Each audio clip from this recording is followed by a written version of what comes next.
Hey there, Ryan. Megan McCracken here. And in this video, I am going to show you some tips and tricks of some things that you can do to improve your online presence and be able to reach more customers and grow your business. So you might be asking, why do I make videos like this? And the main reason is I just like to be able to give business owners something that can be beneficial to them, even if they choose not to continue chatting with me. And I appreciate your time watching this. But I do hope that this video can be helpful. I do end up having a lot of business owners come back and say, I do like these tips and tricks. I'm not sure how to implement them. Please do it for me. So if that ends up being you, I'd be happy to get on a discovery call, see, kind of what your goals are, learn more about you and your company and your business. But if not, I do hope that this can at least just be helpful for you. So I'll just jump into it. We're going to be talking about a few things related mostly to your website. We're going to talk about content, backlinks, and then Google Maps listings and citations. So the first thing is content. So with first of all, as a rule of thumb, Google likes to see about 1,500 words on the homepage. And so you can obviously just kind of go to a word counter, see how you're doing in that regard. So for you, you're doing just under 1,000, which is honestly better than other business owners.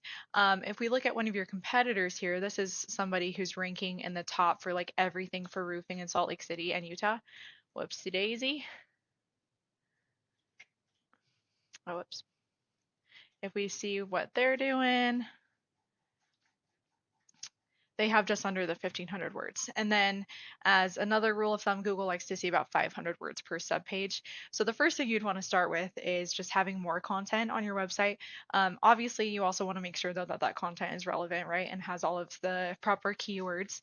Which, speaking of that, this is a website I use called Ahrefs. You could also use like SEMrush or SpyFu that are a little bit cheaper if you wanted to kind of get into this, where you can put in certain websites and be able to see how they're doing in regards to keywords and backlinks and all of that. So this is for your website.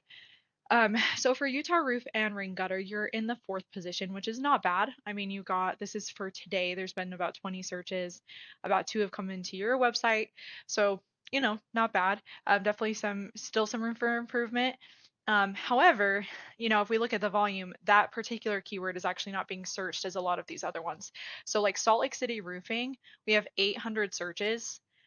This is just for today again, and you didn't get any to your website. So that is 800 potential customers. Obviously, you might not have the workload or the bandwidth for all of that, but even if you just got a few of those per month, not even per day, but per month, like obviously that would be doing wonders for your company as well.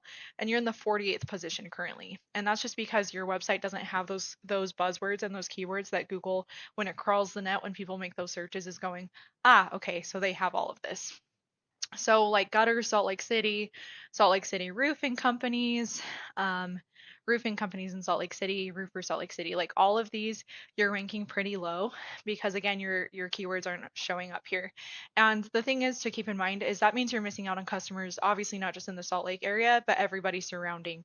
Since everything is so close to Salt Lake, a lot of times people actually are just searching for roofers in Salt Lake City, even if they're like me. I live in Clearfield. A lot of times I'm searching for Salt Lake City because I know that those are often going to be really reputable companies that are still going to be able to travel the 30 minutes up to me. So that's something to keep in mind. Now, if we look at Utah roofers, again, your competitor, or excuse me, Roofing Utah, um, for their keywords, they have a lot that they're ranking for, and they're ranking in the top for a lot of the important ones. So Utah Roof Repair, Roofing Utah, Utah Roofing, Provo Roofing. See, they're ranking for other larger cities that are near Salt Lake. And not just for Salt Lake City, but for Utah is another really important thing to keep in mind, which you weren't even ranking at all for a lot of those that were for just Utah in general. So roofing in Utah, like they're in the top 5 for all of these, and it's because they have very robust content written out on their website. So they're getting a really decent percentage of a lot of the searches, which is a lot of jobs for them. That's why they're ranking so well. So that's something else to keep in mind. Like metal roof contractors near me, they've gotten 93 searches on that today. So that's why they're doing as well as they are. So that is something else to keep in mind too. So that's the first thing, is just content. And when you write out the content, first of all, do not use AI.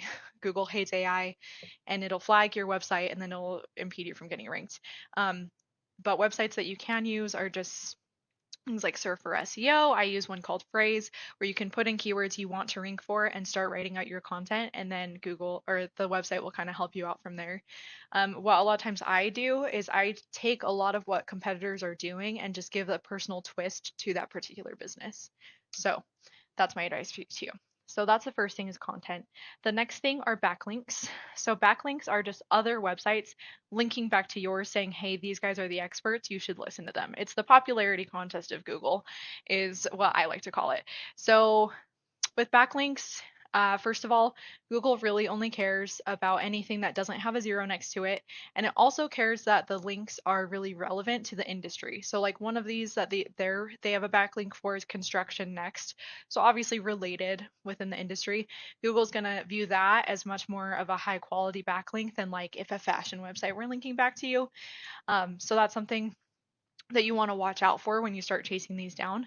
Now, in your case, you do have some backlinks, and a decent amount of them do follow links, so that's really good. A lot of them aren't necessarily specific to your industry, so those are the things you'd want to start chasing down. A lot of times, if you just go for the same links that your competitor has and then add some of your own, that's what will help you. A rule of thumb is to kind of double what your competitor has as far as referring domains. So, which they only had about 20 that were do follow links, so it wouldn't be that hard to double that, especially since you already are on your way to it. So that is the next thing. It's a pretty quick one, but it's backlinks. And you can use websites like Linkjuice and Majestic to do that. Majestic will help you make sure that they're relevant links. Linkjuice will help you find those websites, submit your website to it so that you can get that backlink. So that's the second thing. And then the very last thing are Google Maps listings and citations. So obviously that just means like roofing company, Salt Lake City. If we look here, it's one of these top three. So you want to be in these top three slots because most people aren't clicking past them to see other businesses. They're only clicking on these top three. And so the way that you get in these top three is by having citations for your website, meaning all of your Google business profile information submitted on a bunch of different platforms like Yelp, Facebook, YouTube, LinkedIn, just to name a few. And with here, I looked up your company and to kind of compare how you're doing against your competitors. And you actually only have 12% of the citations that they have, which is part of why you're not showing up in that spot. So once you get onto a thing called like Whitespark, there's other ones that you can find too, but Whitespark is about $30 a month. You can get on and you can start submitting all of your company's information here. And then once you get all of those citations, that will slowly move you up in those slots, especially as your website is also ranking with improved content and backlinks. So that is the very last thing. It's actually kind of a simple one. That takes like a month or two to chase down all of those citations. And then with Whitespark, you can upkeep it by making sure that any new citations that pop up that you're submitting those as well so that you can stay ahead of the curve. So that is the last thing. So those are my three main tips for you are just have more content, especially on your homepage, and then making sure that it has a lot more of those buzzwords and looking up what those buzzwords are that you might want to be ranking for.